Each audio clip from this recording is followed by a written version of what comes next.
Alright guys, we're going to try this again. I'm actually on shot 12 now. My camera died, so I'm going to pick this up, resuming with the camera on my Droid Razor. Hopefully I can link both videos. Sorry about the missed shots in between there. As I said, this is going to be shot 12 now at 2900 PSI. So here we go. Last shot 11 was 890.3, as you can see on the Connie.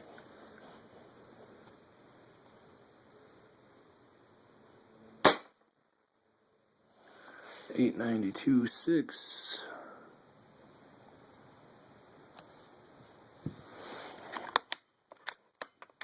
Now I don't remember the exact parameters for my percentage of extreme spread.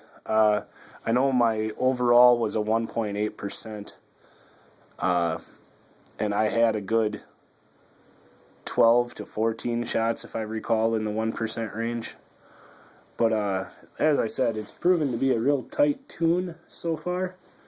I think the matching of the ports and them being opened a little wider has helped a lot. One is 890.4. Still believe I'm within 1% here. That would be 9.71.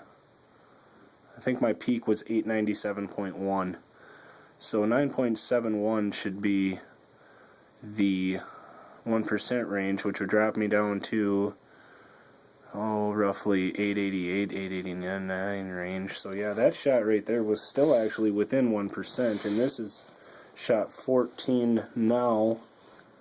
Here, and again an 891.8, so we're not done yet. I'm expecting to get a good 16, 2 full mags at around 2%, and then I should be able to extend it to about 20 shots within the 3 to 4% tolerable range that I normally shoot my squirrels and other small game, where I feel I can be accurate enough for a clean kill.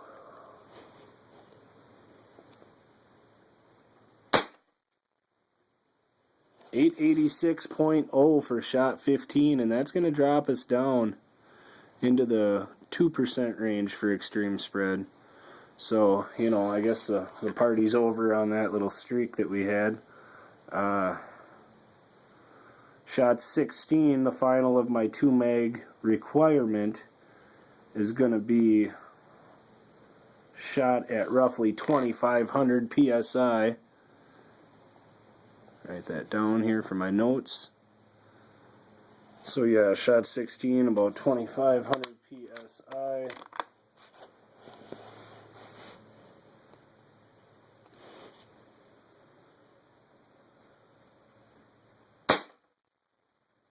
$886.8. So again, we are indeed down into the 2% range now, but still holding up quite well.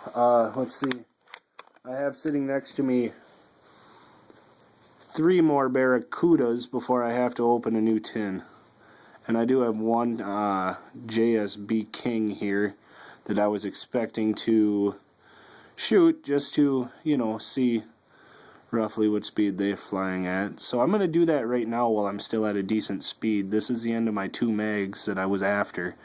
So shot 17 will be a JSB King. We're going to shoot this one in a single shot load fashion. I don't think it'll matter much, but here we are. JSB King, shot 17. That's 925.2 for shot 17 with the JSB King. Alright, these last 3 will be shot also in single shot fashion. I'm not going to bother loading my magazine for this. So shot 18. 876.7. which is again, a CUDA now we're back to. So 876.7. If we're going 9, 18, I would say that we are still 2 to 3, probably into the 3% range there. I'm no math whiz, but 872.3. And for shot number 20, which will be coming in at a cool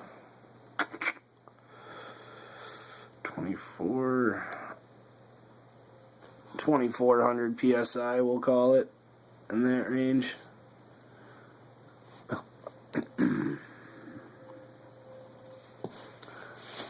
And this one is about the most that I expected out of the tune. Yeah, we're down into the 863. That's quite a dramatic drop on that shot. That's going to start to affect some POI. Alright, but either way, I mean, we're looking at a good number of shots at roughly 55 foot-pounds of energy with the Barracudas.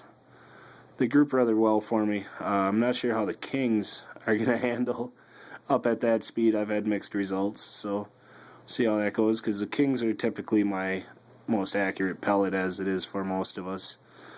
Not by a lot within normal squirrel and small game range.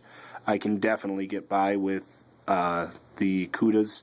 They do still shoot dime-sized groups. Nobody's complaining about that. So all in all, I feel like I got a sledgehammer here for a real good, real tight tune. Hopefully everything works out. I have installed that new aluminum air stripper we've been talking about on eBay. I have the air stripper installed loosely with no Loctite, followed up by 3 full-size baffles, one baffle that I had shaved 2 millimeters off of, but in the end I ended up scooting my shroud mount. As we can see here, I moved it up a hair. I also installed the 2 extra set screws in the shroud mount to give it 3 points of contact instead of just 1. Trying to eliminate any offset. Yes, I do have a scratch there. That's beautiful. From there, at the end of the shortened baffle, I took the factory air stripper and I cut it just at the base of the line of holes to fill the extra space. I know it's not really necessary, but it gave me another O-ring and a nice snug fit that would hold everything in place. And then that is topped with a Mike Coble Citrus Air Guns LDC. Well, that is what it is. It works well, I guess, but either way, the gun is quiet. It is a beast. I love it. The MDRL. It's a good time. Atlas Bipod, highly recommend that. Shooter's Crown. I don't know. Should have went with the competition electronics on that. What do you do?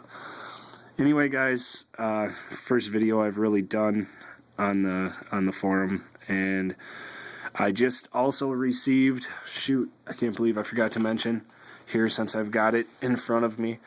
I also received from Jim Gaska. Him and I were bouncing a couple ideas around, and he designed an awesome little camera mount for those of us with a Hawk. It fits perfect on our Sidewinder 30s. So you can see here it actually threads into your rear optical. It is adjustable. He anodized it. It looks real nice. It is adjustable. There's a couple of Allen screws down here, of which I'm only using one. My Sony camera is offset a little bit with the base screw. The screw that actually goes into this rail. The camera's actually right down there. But when it's set up, I mean, it's gorgeous. It's rock solid. Not sure of a price or anything that he's going to be offering them for, but it is a solid mount. And with the weather picking up the way it is, I don't know if you can see outside of my gorgeous trailer park estate, but the ground is starting to open up here in Wisconsin. We had a 60-degree day yesterday, and I'm looking to get out and pop some nutters real soon. The Disco 40 rod is almost done as well, which is right here. This is a hybrid that I've made from a P-Rod, a Discovery, and a 2240. Steel breech, of course. It's got the extended probe. Got a UTG 3 to 12 with the etched mill dot there, the 30 millimeter. It's a nice little scope, actually. I modified the barrel band on this thing with a Jim Gaska swivel that he made me with a machine screw end to actually screw right into the barrel band. It is high pressure air. I've got the TKO LDC with a fiber optic front sight, which however has been forfeited because I could not see my rear sight with this AR mount attached. This too is Gaska. Guy does great work. He's real friendly. He's a good guy to work with. Not going to mention any other names, but he's a lot easier to deal with than certain other people. Alright, thanks a lot, guys. Again, first video, kind of cheesy. Have a good one.